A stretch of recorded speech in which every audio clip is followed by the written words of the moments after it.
Hi, today we are going to talk about basic trig functions, trigonometry. Hopefully these are review for you, but it's always good to kind of check them out again. So you might remember SOHCAHTOA.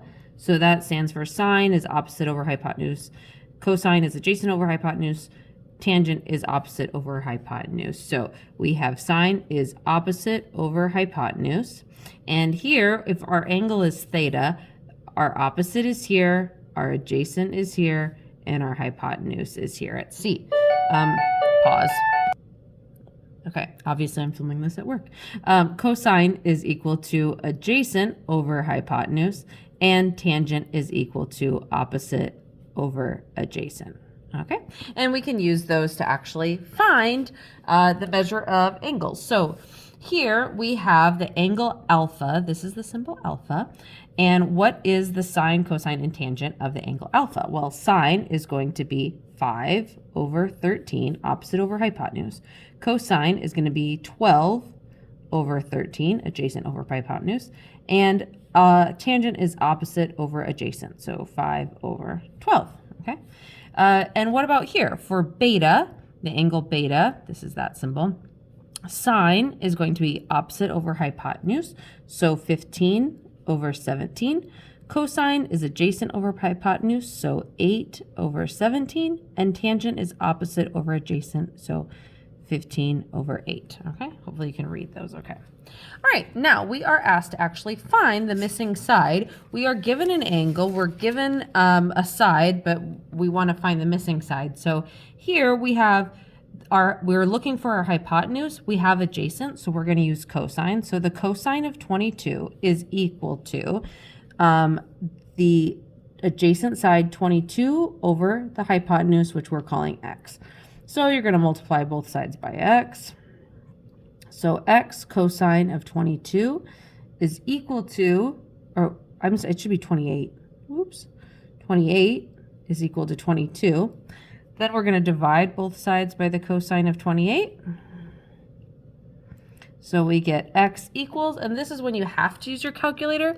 I want to show you here, if you make sure when you go to mode that it's in degrees, okay, and not radians, because that's going to mess things up a lot, and you can play around with that to see how. But we're going to type in 22 divided by, make sure you use parentheses just to keep things clean, and we get 24.9, oops, I wrote this wrong, 24.92, okay?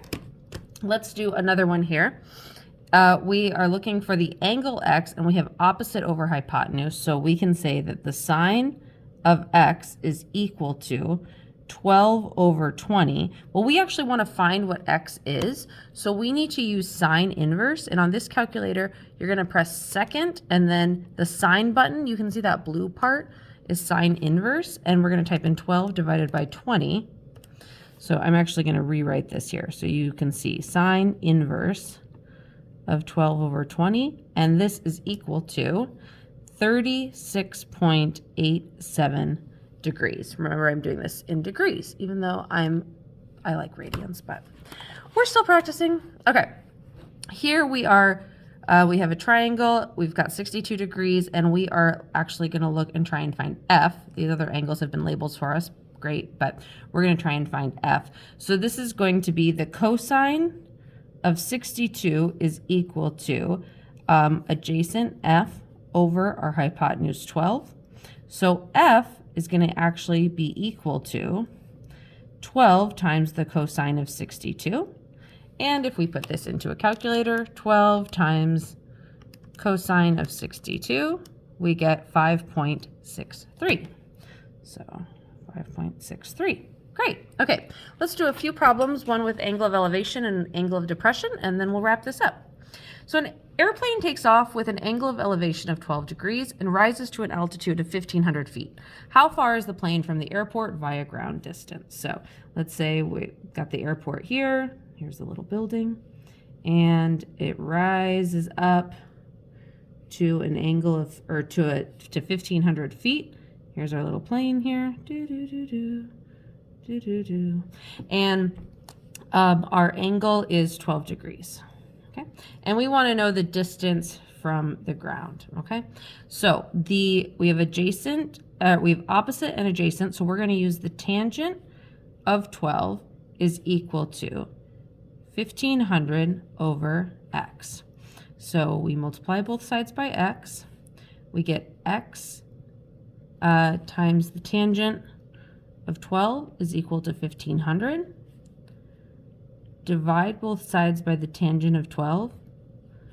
So x is equal to 1500 divided by the tangent of 12. And if we put that into our calculator, notice I don't put this into my calculator until the end. Otherwise, rounding is going to make your life a nightmare. And we get 7,056.95.